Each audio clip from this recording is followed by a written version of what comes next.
Learners, आज इस video में हम जानेंगे परफॉर्मेंस अप्रेजल के बारे में। ये क्या कंसेप्ट होता है, क्यों ज़रूरी है और क्या मेथड्स होती हैं परफॉर्मेंस अप्रेजल की। तो चलिए शुरू करते हैं।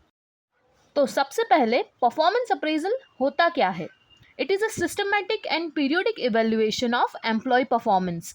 मतलब एक स्ट्रक्चर्ड प्रोसेस जिसमें हम एम्प्लॉयज़ के काम को असेस करते हैं और उन्हें फीडबैक देते हैं ताकि वे इम्प्रूव कर सकें। इसका मेन पर्पस है करंट परफॉर्मेंस को असेस करना, फीडबैक देना ताकि डेवलपमेंट में मदद हो और एचआर डिसीजंस को सपोर्ट करना, जैसे कि प्रमोशंस और trainings. Importance of performance appraisal. Performance appraisal के कुछ की बेनिफिट्स हैं, जैसे फीडबैक एंड कम्युनिकेशन। एम्प्लॉयज़ और मैनेजर्स के बीच में प्रॉपर अंडरस्टैंडिंग डेवलप होती है। Then employ development. Performance appraisal से हमें पता चलता है कि एम्प्लॉयज़ को कौन सी स्किल्स इम्प्रूव करनी है।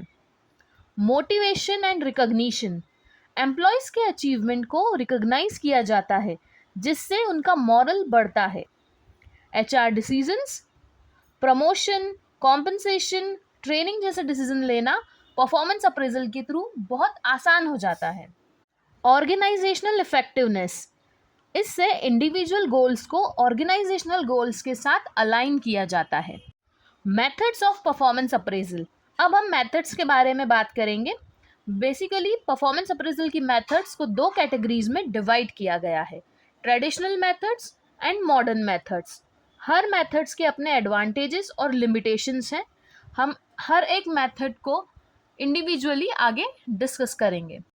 सो हम ट्रेडिशनल मेथड से अगर स्टार्ट करें तो फर्स्ट मेथड है रैंकिंग मेथड। सो सबसे पहले रैंकिंग मेथड में एम्प्लॉयज़ को बेस्ट से वर्स्ट तक रैंक किया जाता है। अगर इस मेथड के हम एडवांटेजेस की बात करें तो ये बहुत ही सिंपल और इजी टू यूज़ मेथड है। यहाँ पे स्मॉल टीम्स के लिए काफ़ी आसान हो जाता है इस मेथड को अडॉप्ट करना। But there are certain limitations, जैसे कि क्लोज परफॉर्मर्स को डिफ्रेंशिएट करना मुश्किल है, अनहेल्दी कंपटीशन क्रिएट हो सकता है और इस मेथड के थ्रू डिटेल्ड फीडबैक नहीं मिल पाता है। Paired comparison method. इस मेथड में हर एम्प्लॉय को हर एक के साथ कंपेयर किया जाता है। इसके एडवांटेजेस की अगर हम बात करें तो ये रैंकिंग मेथड से ज़्यादा प्रिसाइज है और स्मॉल ग्रुप्स में भी अच्छा काम करती है। बट लिमिटेशंस भी हैं, जैसे ये टाइम कंज्यूमिंग मेथड है और यहाँ पे कॉम्प्लेक्स एनालिसिस करना पड़ता है। साथ ही साथ ये रिलेटिव परफॉर्मेंस पे फोकस करता है, एब्सोल्यूट परफॉर्मेंस पे नहीं। मतलब जो परफॉर्मेंस है वो एक व्यक्ति की इंडिविजुअल परफॉर्मेंस को ना इवेल्युएट करते हुए किसी और एम्प्लॉय से कंपेयर करके की जाती है। Forced distribution method. Force distribution में एम्प्लॉयज़ को प्री डिफाइंड कैटेगरीज में डाल दिया जाता है, जैसे टॉप 10%, एवरेज 70% और बॉटम 20%। इस मेथड का एडवांटेज ये है कि टॉप और बॉटम परफॉर्मर्स को आइडेंटिफाई करना आसान होता है और रेटिंग बायसेस जो होते हैं वो कम होते हैं। बट लिमिटेशंस भी हैं, जैसे कभी कभी अच्छे परफॉर्मर्स भी लोअर कैटेगरी में आ जाते हैं और अनफेयर परसेप्शन डेवलप हो सकता है। Critical incident method. इस मेथड में मैनेजर स्पेशल इंसिडेंट्स को रिकॉर्ड करते हैं, यानी जो भी अच्छा या खराब परफॉर्मेंस शो करते हैं उसे रिकॉर्ड किया जाता है। इसके कुछ एडवांटेजेस हैं, जैसे रियल जॉब बिहेवियर्स पर फोकस करती है ये मेथड। साथ ही साथ फीडबैक और कोचिंग के लिए काफ़ी यूज़फुल है। बट लिमिटेशंस भी हैं इस मेथड के, जैसे कि जो रिकॉर्डिंग होती है वो काफ़ी टाइम कंज्यूमिंग होती है, रेगुलर परफॉर्मेंस ओवरलुक हो जाता है। Checklist method. चेकलिस्ट मेथड में परफॉर्मेंस रिलेटेड स्टेटमेंट्स का एक चेकलिस्ट होता है जिसे मैनेजर टिक करते हैं। अगर एडवांटेजेस की बात करें तो ये बहुत ही ईजी टू यूज़ मेथड है, ऑब्जेक्टिविटी भी मेंटेन करती है।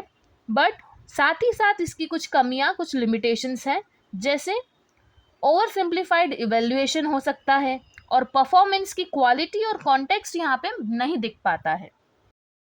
Graphic rating scale. Graphic rating scale में ट्रेट्स को रेट किया जाता है, जैसे पंक्चुअलिटी, टीम वर्क, एक स्केल पे 1 से 5 तक।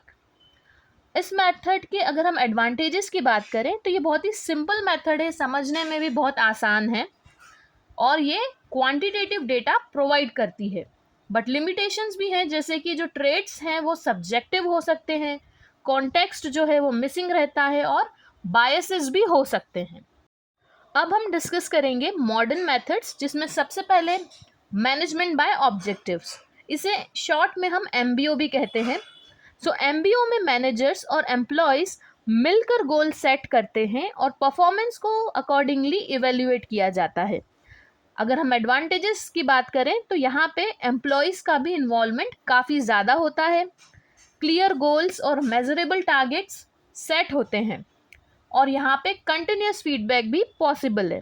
बट लिमिटेशंस भी हैं, जैसे गोल सेटिंग और रिव्यू प्रोसेस जो है वो टाइम कंज्यूमिंग प्रोसेस होती है and hard to measure objectives overlook हो सकते हैं। बिहेवियरली एंकर्ड रेटिंग सिस्टम, जिसे हम BARS भी कहते हैं।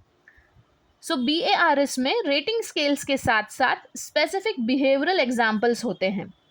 इसके हम एडवांटेजेस की बात करें सो ऑब्जेक्टिव और कंसिस्टेंट इवेल्युएशन पॉसिबल है इस मेथड के थ्रू। साथ ही साथ ऑब्जर्वेबल बिहेवियर्स पर फोकस करती है ये मेथड। बट लिमिटेशंस भी हैं इस मेथड के, जैसे कि इस मेथड को डेवलप करने में काफ़ी टाइम लगता है और सारे जॉब बिहेवियर्स कवर करना एक चैलेंजिंग काम होता है।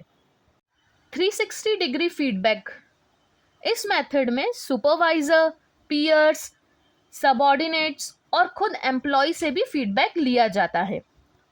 एडवांटेजेस की हम बात करें सो ये एक होलिस्टिक व्यू मतलब complete view of performance provide करती है, सेल्फ अवेयरनेस बढ़ती है।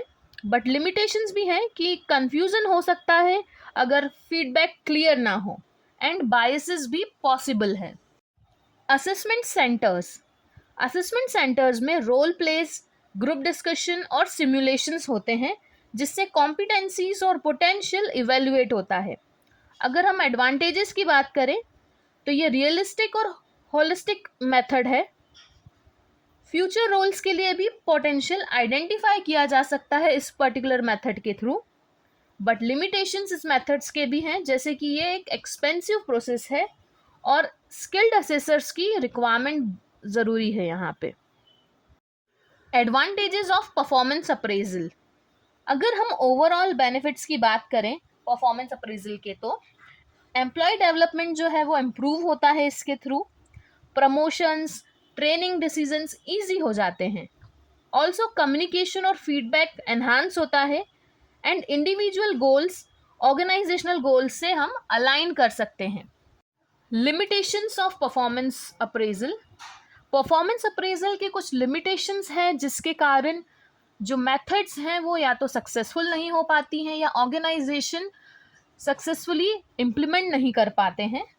सो हमें इन लिमिटेशंस को मेनली दूर करने के ऊपर भी फोकस करना चाहिए, जैसे बायसेस और सब्जेक्टिविटी को हमें अवॉइड करना चाहिए, which is the key limitation of performance appraisal.